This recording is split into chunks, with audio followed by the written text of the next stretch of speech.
اپنے بس مذہب کی فکر کرو، یہ نہیں کہ وہ بھی راضی ہو جائے، یہ بھی راضی ہو جائے، یہ بھی. جیسے آج ہماری حکومت اسلام آباد میں مندر بنوا کر مودی کو خوش کرنا چاہتی ہے. اور ظالموں، وہاں پر انہوں نے مسلمانوں کی مساجد کے ساتھ کیا کیا، مسلمانوں کے ساتھ کیا کیا، بابری مسجد کے ساتھ کیا کیا.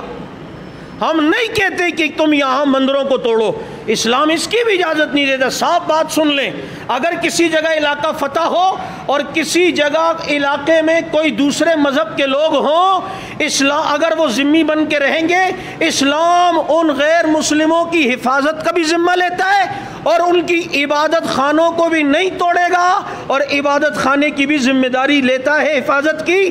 لیکن اگر کسی جگہ پر ایک طبقہ غیر مسلموں کو ہے ہی نہیں، اسلام اس کی بھی اجازت نہیں دیتا کہ تم وہاں مندر اور کالونیاں ان کی بنا کر انہیں جناب وہاں بلا کر بٹھاؤ اور کہو کہ اب تم اپنی عبادت کرو.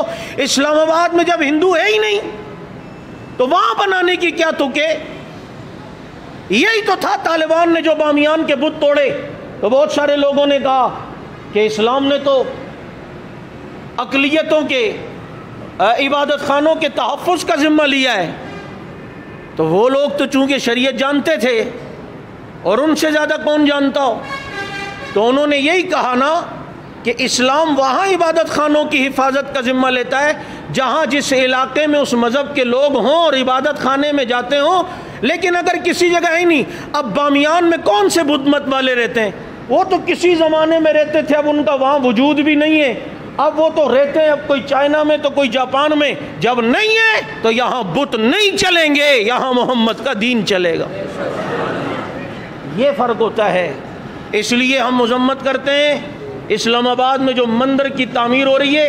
یہی اسلام آباد ہے جہاں کبھی تم لال مسجد گرانے کی باتیں کرتے ہو، جامع حفصہ ڈھانے کی باتیں کرتے ہو. آج تک جامع حفصہ تو تم نے مشرف کے دور کے بعد سے آج تک بنایا نہیں.